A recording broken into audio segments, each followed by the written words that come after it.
Well, it's a fine morning out here. Got a lot of snow this winter. This video is actually going to be about my latest Hot Wheels I bought, but I just thought I'd start with a little outdoors. It's a beautiful morning, first sign of possibly spring. Although, who am I kidding myself? We're still in for another week of minus 15 or so. Being late in February, it's highly unusual.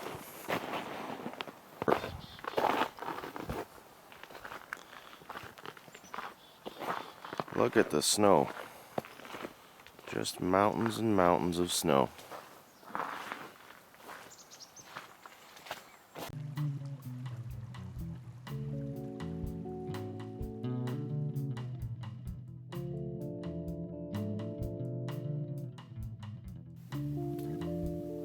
Here's some of my latest and greatest.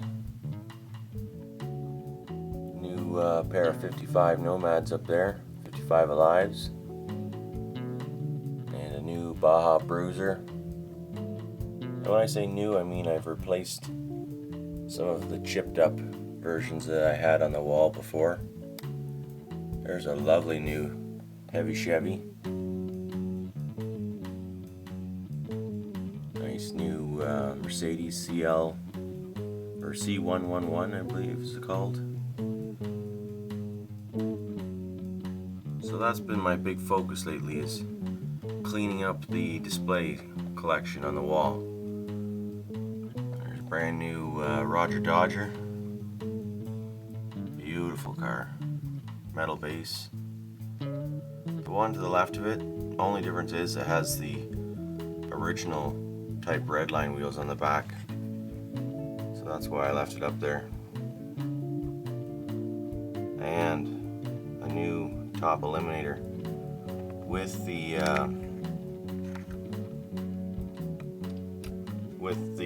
little piece that holds up the car still there. A new steamroller.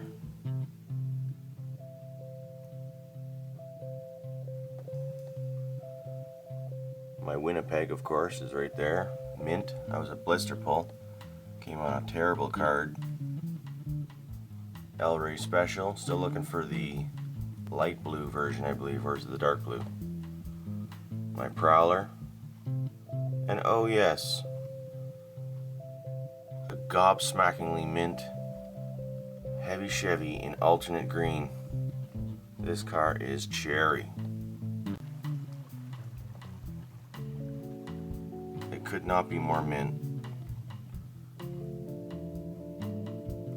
I had to have it.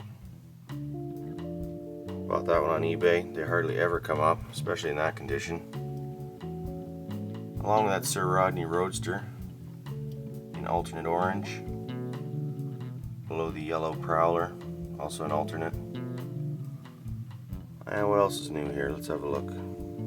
There's a lot of new cars here. New old, I should say. Oh, I forgot to stand up my motorcycle. Now here is a difficult piece to find.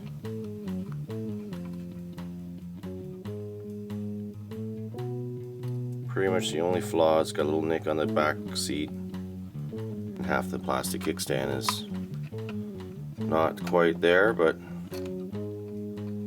other than that, that is the Motocross 1. Hot Wheels' first motorcycle casting ever made.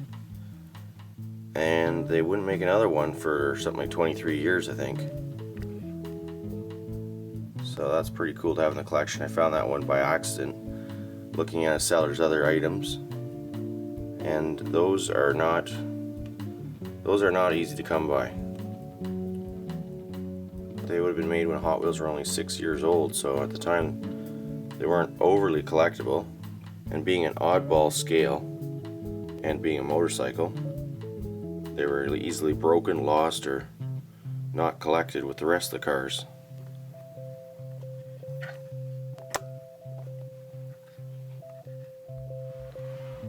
And we've got a complete collection of black Supervan here. All the variations. Blue tint and black tint windows is the difference here on those purple motocross vans. Some more alternates.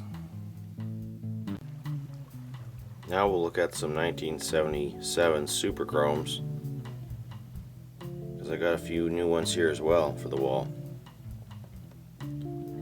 There's an awesome 55 Alive, the opening hood. That would be later released in the 1978 Super Chromes with a hood that's cast shut. The Monza 2+2. Below that, a mint heavy Chevy. Like the base is still shiny. It's crazy. Somebody must have opened that one just before I bought it. And I got a steal of a deal on that car too. I've seen that one in far worse condition sell for well over $100, and I picked that one up for $67. That sounds like a lot of money, but that's not a lot of money for that car.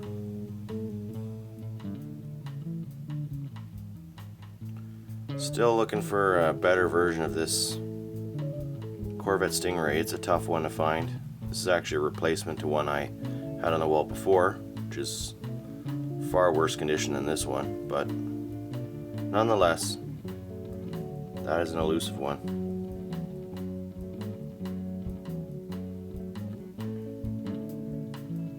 There's a sweet Boss Mustang. And a neat streeter. Got a new Poison Pinto coming on the way. This one's got a little bit of a scratch issue on the poison part of that tampo. Boy, I'm fussy. And this car here looks in good shape, but it's got quite a bit of toning on it. It's a P917. Now, don't get me wrong, even in rough condition these cars are highly collectible and still quite valuable.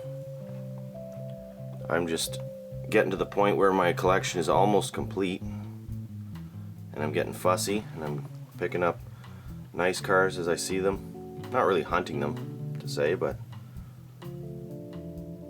I've mainly been hunting rare variations and alternate color vehicles. And Crackerjack 70 sent me this Baja Bruiser. That's on the wall. That's a beauty. Still waiting on some yellow Baja Bruisers. Love to find them. I shouldn't say waiting on them. They're not. I haven't bought any, but a little out of my price range still. Here's a rare set of Super Chrome Redline vans. The common one here, I think, is the one with the metal base. Less common is with a black plastic base, and extremely rare to find in my experience is the black plastic base with the blue tint window. Not sure why that is, it just is. Been looking for those variations for a long time, and I'm still hunting some more Blackwell variations of the same. Yes. There she is, the staff car. The Redline one.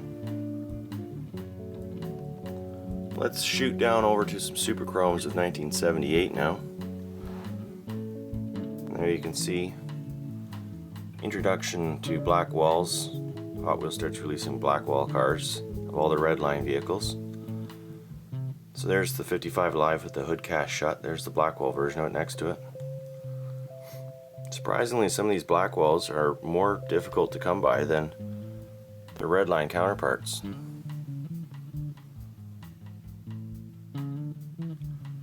There's a nice set of heavy Chevys. Boss Mustangs below that. Neat streeter. There's that super van with the black walls from the Super Chromes. Black tint windows, metal base. Rumor has it, well, actually the old HotWheels.com website claims that there's Blackwall versions of that with the black plastic base. and blue tint windows and whatnot, and all those variations. I've never actually seen them, and there was no real pictures of them, even on the Hot Wheels website. Well, fellow collectors, that's my video for today on my latest purchases and whatnot. So, kind of takes the place of my usual videos where I would just put everything out on the table and have a look at it like that. If you have any questions or any comments, of course, leave them. Send me a personal message. I always like getting those. And hit that like button if you like it. And get out your variation guidebooks and start looking for all the cars you might need. Funny though, why haven't they made a new variations guidebook? Unless you guys know if there's a better one out there. This one here is about 7 years out of date, so